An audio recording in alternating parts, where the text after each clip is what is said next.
Let's roll, man. It's time for a some more ultimate options. And my name is Andy Tanner, and I'm here with Corey Halliday, and it's fun to be with you. The three of us here, you, me, Corey, we're going to learn a little bit about options premium. Congratulations for pursuing and getting further and further along.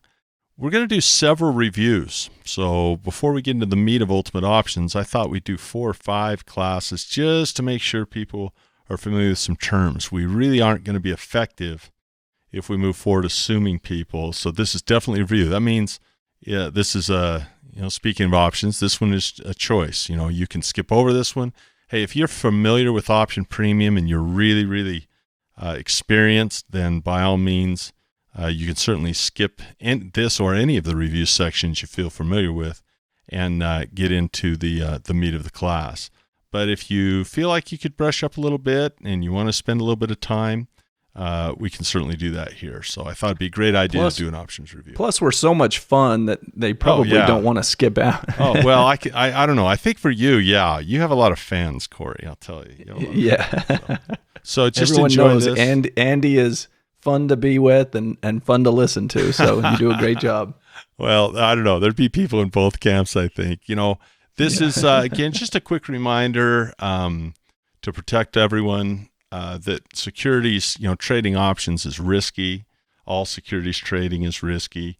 We recommend you practice in a paper account during your education and that you understand clearly. I don't tell people whether to borrow money, not borrow money. I won't tell you what kind of, I'm not even recommend a restaurant, okay?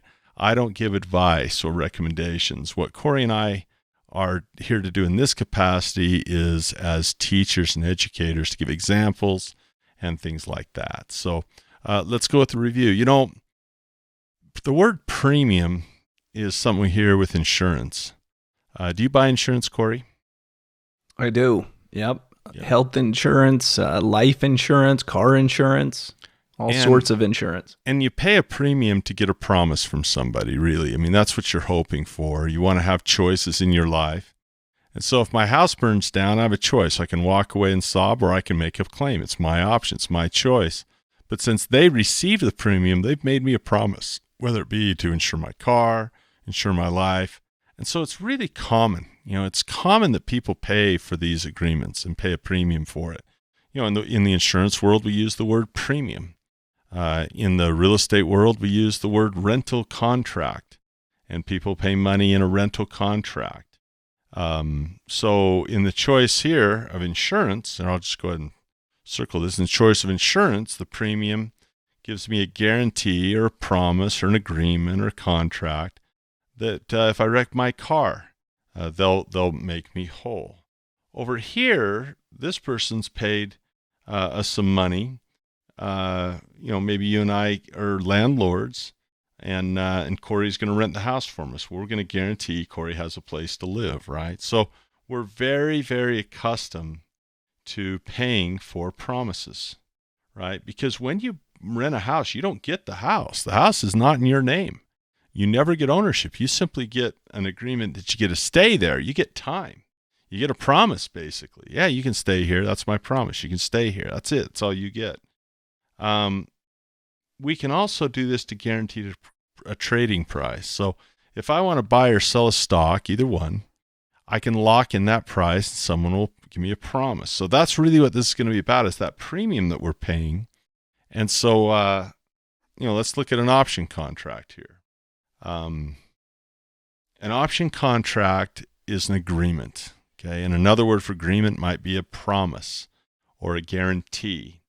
And whoever owns that contract now has the right or a choice to trade those shares of stock at a set price. And, we'll talk about puts and calls here in a minute, but that's really it, isn't it, Corey? Anything you want to say about that? Yeah, there are some characteristics of contracts and option premiums that are pretty commonplace, whether it be insurance or in the financial markets like we're going to talk about, where you're trading stock options. When you think about insurance, it's very typical that the premium buyer is paying a smaller amount for a guarantee on a larger amount of capital or something more valuable, right? Whereas the option, the person that is collecting the premium takes on the greater risk, but they have probability on their side. So if you think about an insurance contract, a good example of that is car insurance, like we were just showing in the prior screen. Yes. The person buying car insurance is paying a smaller premium, and the person selling car insurance is taking on the greater risk, but they get to collect those premiums. They get to reinvest those premiums. They get to do a lot of things. This is why Warren Buffett loves to sell insurance, is because, he's got probability on his side. He gets to reinvest those.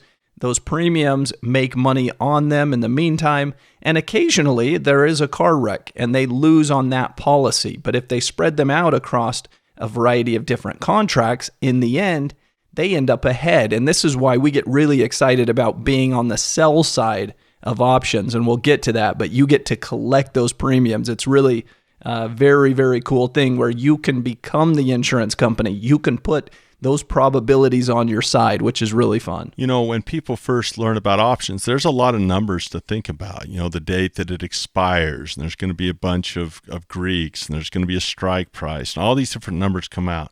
And so the reason we're taking this time to review is our goal is to make, I'd rather have people chew me out and saying, Andy, this was way too simple. And of course, this is a review. So if you understand what this is, go ahead and hop forward. But if you don't, let's talk about some very important aspects of premium. The option premium, as Corey said, is the amount of money you pay if you're this guy, or the amount of money you receive if you're this guy or girl in an option trade. So here these guys are trading an option. He's trading it for cash. In this case, this person over on this side, right here, it would be the buyer. He's paying for something. So this guy would be the buyer of the option, and he would have a choice when everything's over. He'd have some kind of choice. This person over here on this side, right here, he is the seller of the contract. You know, he'd be like the landlord making a promise. You know, if this were a rental agreement, this guy would be the tenant, and this guy would be the landlord. If there was an insurance agreement, this guy would be the customer, and this guy would be, Geico Insurance or something like that. And at the end of this guy's the seller of the option, and this guy over here, he had a choice. This guy's going to make a promise, and that's why he's going to receive this money. So that is the essence. That is option premium, isn't it? That is really option premium right there. It's amount of money that is paid or received, depending on which side you're on, in an option trade. And there's two, and really we could end it right there. We could end it right there, except for there's two vital concepts for a person before they take an Ultimate Options course. Two important concepts about premium we should understand. So I'm going to white the board out here and just freehand this and draw this a little bit. Number one is anything with a value can be sold, bought and sold. It can be sold and it can be bought. Anything of value can be bought and sold. So let's talk about a stock. What is a stock? A stock is really a piece of paper. I don't know how to spell piece. I before E except after C. Sorry about that. Yeah. A piece of paper to paper. I don't spell. Everyone knows that. It's a piece of paper that says basically you own shares. You own shares of a company. And so, this is equity or ownership, they call it. Equity. It's equity or ownership. Okay, that's fine. The other thing that might have some value is you might have a contract. And you might even sell that contract. And that's a piece of paper, an option contract. Option contract. That is an I before E except after C. That is a piece of paper that says, look, you have rights or choices. You have rights here. You have a right to sell something, or you have a right to buy something. So the first thing we've got to understand is there is a market for these. There is a market for these. In other words, there's a place I can go to buy and sell these, and there's a place I can go to buy and sell these. And there are people who will buy my stock, and there are people who will buy these option contracts. And so that's the first thing. In other words, these are transferable. That might be a way to say that. I can transfer these. These are transferable. You know, if I buy some Apple stock, I can sell that to Corey. And after Corey buys that stock from me, he could sell it to you. And then I might buy it back from you again, you know, or vice versa. So these are transferable. Well, if you buy an option, it's transferable. You could sell it to somebody else after you bought it. And you know, if you sell an option, you can actually buy it back and be released of your promise when you buy it back, right? You can be released of that promise. This might be the most valuable thing from today's class. This is a great example of kind of your ownership or your contract rights. And so when you own an option contract, you don't actually own the equity yet. You're not the stock owner. Right. You have the rights to become the stock owner if you so choose. So, for example, a dividend payment, you wouldn't collect the dividend if you own the option. No. You would collect the dividend if you own the equity, you know, because right now you only have rights to it. You haven't exercised those rights and taken ownership of the stock, nor do you probably want to in many cases. You're just simply trading the option contract. You're trading it at one price. After it goes up in value, you're going to sell it off to someone else. You know, that sort of idea. Since these are transferable, since I can sell them, that creates a market from it. And this market is affected by whatever else, you know, changes prices. It's supply and demand. Yeah. Okay, so the value, so the first thing is that they're transferable. The second thing is that the value can change.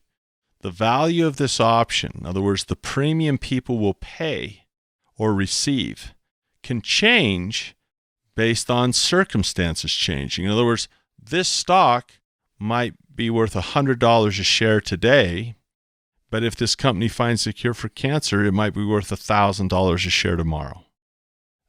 This stock might be worth $100 today, but if it's Enron and it crashes, it might be worth $0 tomorrow. So the value of stock will go up and down, and since it's transferable, we really like to buy it when it's low and sell it when it's high, or if we're shorting the market, we like to sell it when it's high and buy it when it's low.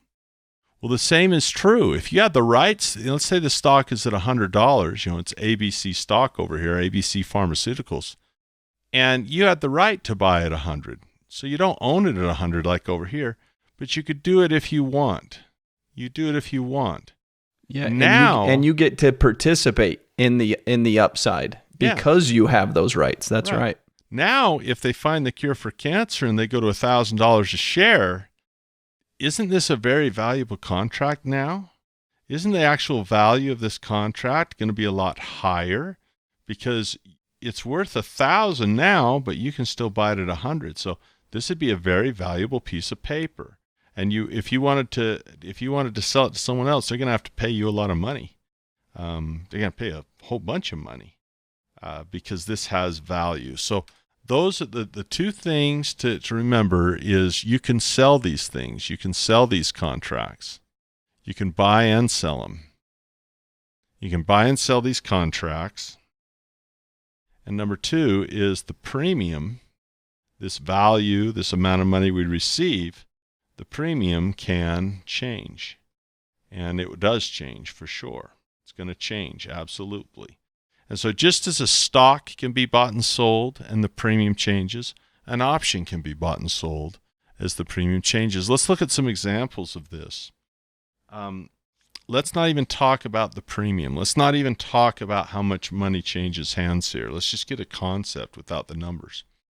Let's say that Farmer Brown over here, here's Farmer Brown. We should put the green baseball hat on him. Right? Here's Farmer Brown. I don't know how to make a good baseball cap. Here's Farmer Brown right here. And this guy right here says, hey, I would like the choice to buy your farm. It's a 100-acre farm out here on Rural Route 57, right? Out here on Rural Route 57. I'd like to buy this 100 acres, and I'd like to lock in the price at $10 per acre over the next 90 days, okay? Over the next 90 days. Okay, that's what I want to do. I want the choice to buy 100 acres, this farm on Rural Route 57, for $10 per acre, and this is good for 90 days. Now, this contract, I don't know how much you paid for it, but I'm going to give you a little quiz. Let's say that a couple days later, we discover that oil was discovered on this property. I don't know how this cow got up here. Maybe they just, I don't know what happened. I just thought it'd be fun to put the cow up there. But before we knew there was oil, it's $10 an acre. Okay, now that there's oil on there, I'd imagine the price of the acreage has gone up. But yet this guy right here that bought this contract gets it at what? $10. So if you want to really get smart at this, you ask yourself, would the value of this contract now go up or down if you have your price locked in at $10 an acre? Well, I think it would go up. If it was $10 an acre before we discovered oil, that land's going to be worth a lot more than $10. Maybe before the land is worth $10 an acre, right? It's worth $10 an acre. But now that we've struck oil, it might be worth $10,000 an acre now. So this is how much the land is now worth. The land is now worth, people would pay $10,000 an acre because there's so much oil on this place. And yet you now still have the choice to buy at $10. And so if you wanted to, if the oil company wants to come and drill for oil, here's a real important question. If the oil company wants to come and drill for oil, should they talk to Farmer Brown, or should they talk to you who purchased this contract? Who should they talk to? Well, think about it. This guy has ownership of the farm, but this guy has what, Corey? Yeah, he's got control over the farm. Farmer Brown essentially can't sell them any rights to that because he's already done it. The buyer of it gets to lock in that contract. He gets to take ownership of those acres, and so he would be the one that they actually need to negotiate with. Yeah. In terms of ability to drill on that land in the future, and so when you think about the land is now worth, that's kind of an appraised value, right? They come in and they appraise it. Supply and demand now, really. I mean, other people will come in and buy this land for a lot more than $10 an acre. But you have a choice here. Now, you don't have to buy it, but here's the thing. Wouldn't the oil company like the choice to buy for $10?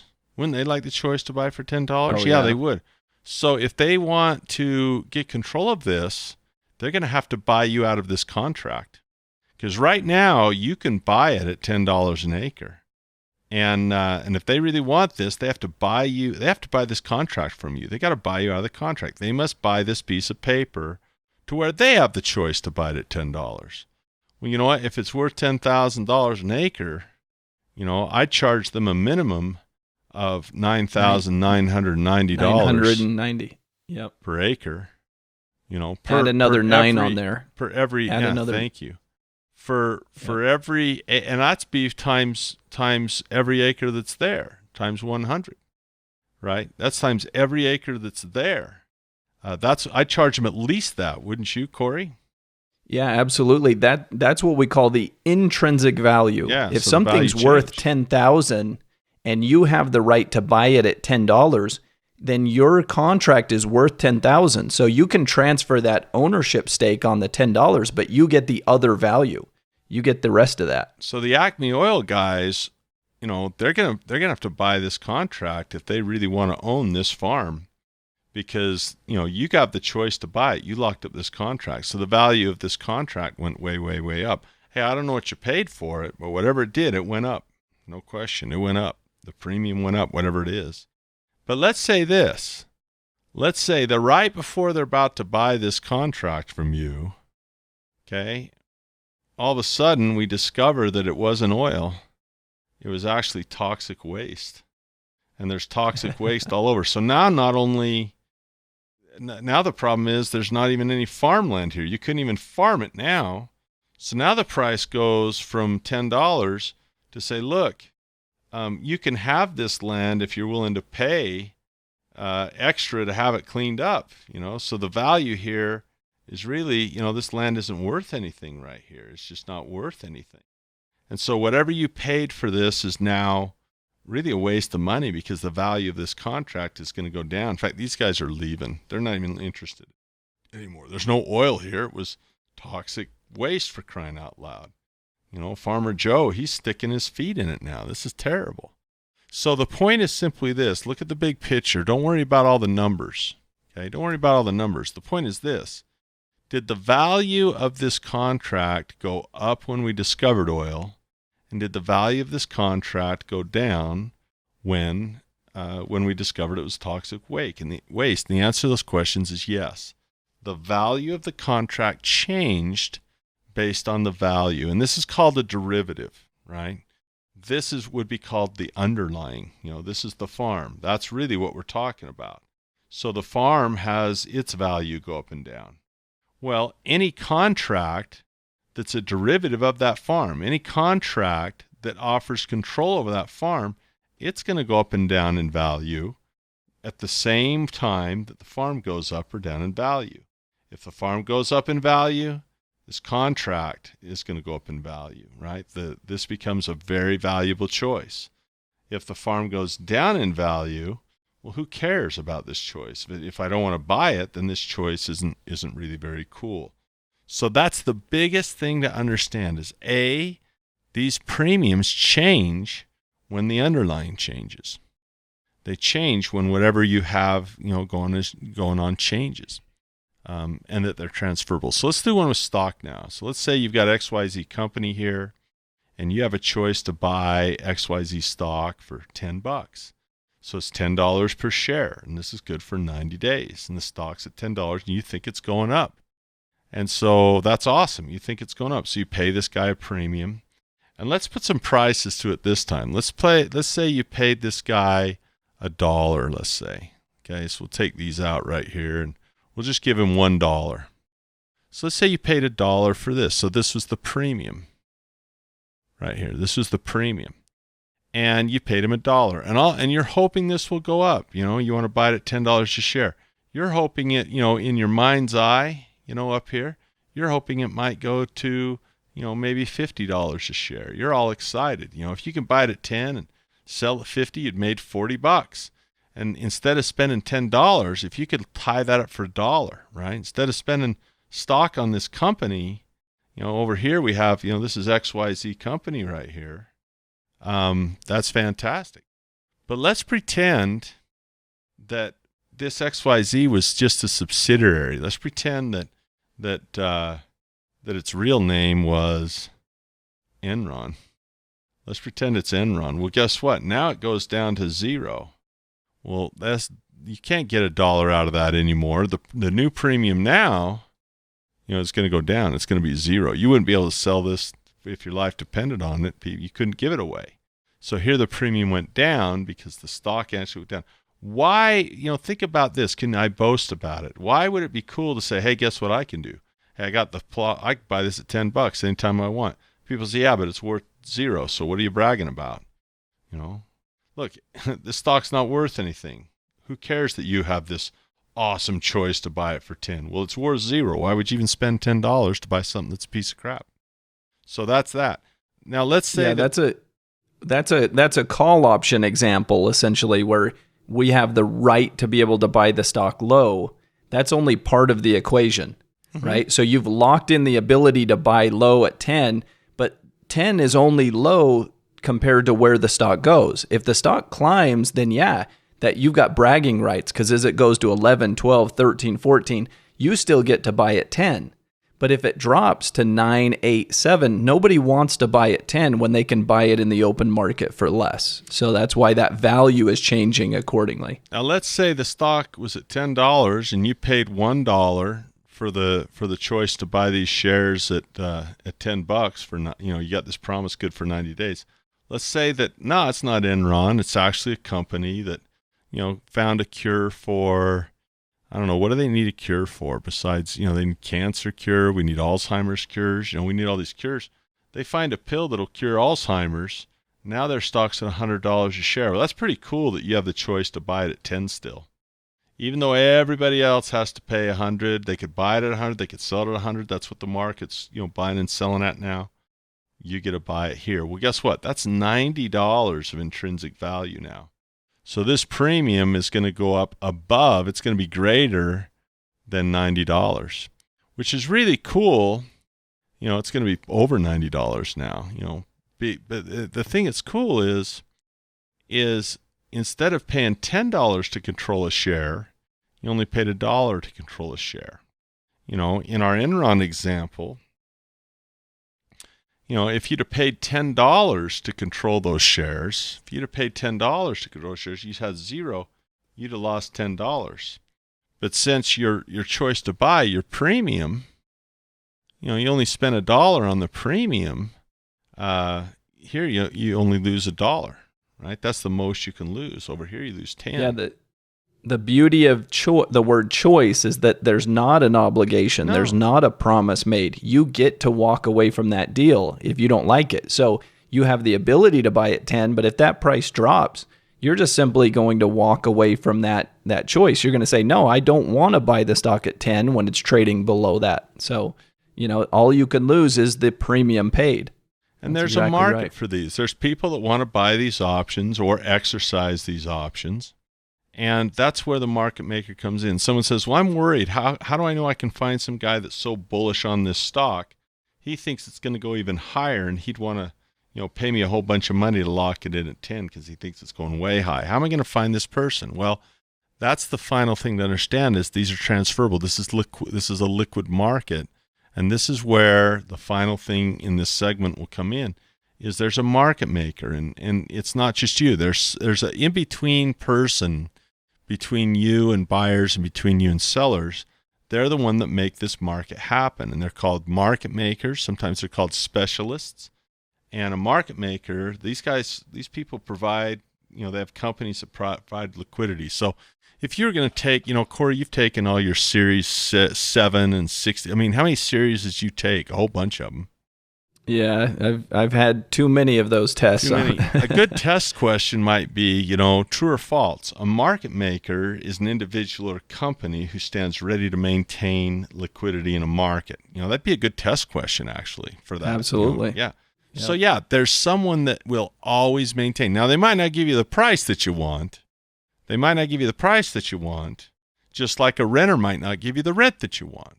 But sure That's enough, right. You can always buy and sell. So let's look at this one, a little bit more complex. You'll always get published to you what they call the NBBO, National Best Bid and Offer. So you're always going to be able to pull up on your brokerage account the highest bidder and the lowest seller, the NBBO, National Best Bid and Offer. So you're going to see the best available prices out there.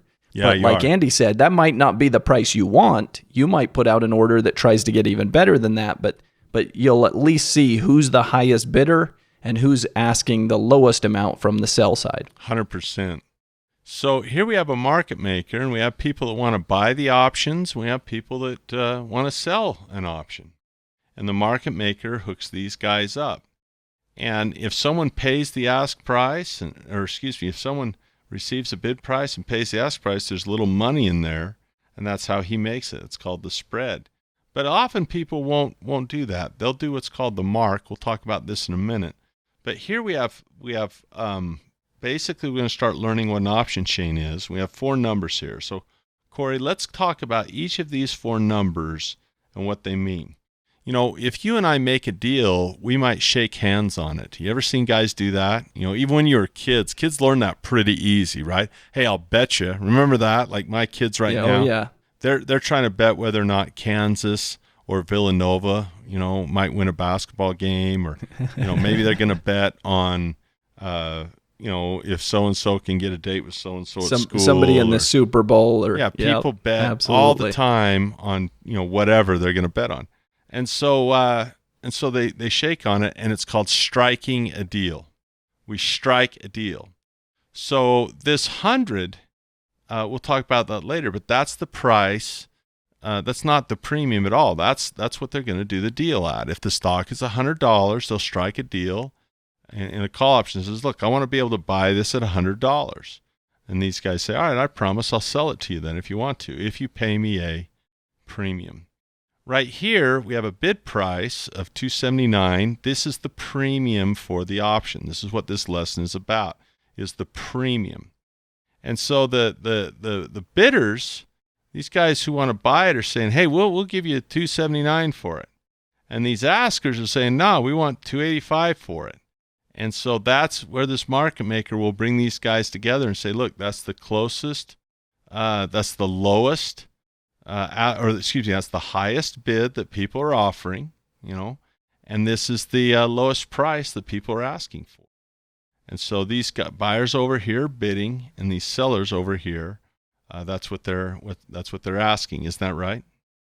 Bid and ask. That's exactly right. And so usually what happens is you come to an in-between price, you split the difference is what we call it, often in negotiation. And we say, look, that's called the mark. And that's usually the halfway point. So the premium is the amount of money we pay or receive for an option. The mark is kind of a midpoint between the bid and the ask. And that's usually where deals actually get done, right? That's usually where, and this happens fast. Yeah. And I would kind of compare this to a car dealership. When you walk into a car dealership, you know that the guy selling the car will come down, and he knows that you'll probably go up. And so the deal price is usually somewhere in the middle, in between. Right? Yep. I'm not going to pay the sticker price, and he kind of knows that, and so on. So there's a negotiation. Yes. And that's what the mark or the midpoint is usually fair value. Usually you can get filled, somewhere kind of in between the bid-ask spread. So what we're going to start, and the reason we took a little bit of time on talking about options and premium is because the premium's going to change. And there's all types of things that can happen that can change the premium. And so, when we get into the meat of the options class, we're going to get into something called Greeks. And the reason we care about these things called Greeks is they're going to tell us how much this premium is likely to change, and the factors that will change what the option price is going for, or what we call the premium. If I pay a little bit of premium when I buy, I'd very much like to receive a lot of premium when I sell, just like a stock. I'd love to buy low, and I would love to sell high. If I'm on the other side, I'd like the reverse of that. I'd like to sell something high and then either have it expire or buy it back low. And so as we go to trade options, we want to know, okay, well, if this can change, obviously the stock price had something to do with it. Are there other things that could change this premium even if the stock price doesn't move? And the answer is yes. And so it's important to be educated as an options trader, because what we're going to delve into is the things that cause a premium to change. So make sure you do a nice education continuum checkup right here and says, all right, when it comes to premium, how much do I know about it? How do I know how it changes? How do I know, what might separate those spreads and cause less liquidity? And, what do I know about premium? So that's a very basic lesson. If you need to review more, go to your 4 Pillars of Investing course and make sure you brush up on that before pursuing further in Ultimate Options. But there's no questions we can't talk about Ultimate Options and without this review and understanding what premium is. Nice little summary. Corey, it is common for people to pay for agreements. It's not uncommon here. You pay for rental agreement. You pay for an options agreement. If you're LeBron James, they might pay you to make an agreement to play basketball. He gets paid because he's made them a promise, basically. It really is an option. They don't have to play him. That's their choice. They paid him the contract. They're the ones with the option. They can sit him right on the bench if they're dumb enough. But he's at least promised to show up and play, and when the coach says go in, he has to go in. That's his job. He's made that promise, and he got paid. So it's very common to pay for agreements. Well, that's all an option is we're promised. LeBron said, "Hey, I'll play basketball, and you can either play him or not." If you're the team that paid him for that contract. I would recommend playing him. Yeah, I'd play him too, right? The other one, in fact, if I had a contract with Michael Jordan, I'd have played him. I'd have played him too, yeah. On the other side of this, for an option, if someone makes you a promise, you're gonna pay him for that promise. Well, you now have choices. So it's the same thing. Premium is the amount of money that you pay. So if you are a customer of Geico, you would pay the premium. If you were Geico and had a customer, you would receive. Geico receives the premium, and the customer pays the premium. So the premium is that amount of money that changes hands. The option, and the reason I say paid or received is, you could easily say, well, the premium is the amount of money you pay for an option and leave it at that. But the reason I put in the received there is you could very well be the person who is selling the option if you wanted to be. No reason you couldn't be, have an insurance company and receive premium from people that pay it. The option premium will change when the value of the agreement changes. We know that. And it's these market makers that help us relax and provide liquidity. And, it's a little bit more complex once we understand how an option is brought into existence and how it dies. These have expiration dates, so they have a birth and a death. A stock, is born when it goes public and dies when it goes bankrupt. But these have a set date. They have a date where they're born and a date where they die, and we know both of them. And so that's important. We'll learn about that in another lesson. Buyers of options pay the asking price, sellers accept the bid, and the midpoint is called the mark. So this was a good review, little half-hour review on premium. And let's get ready and move on to some other topics to prepare ourselves and review, to prepare ourselves for ultimate options. Thanks, Corey. Great job. You bet. That was a fun lesson.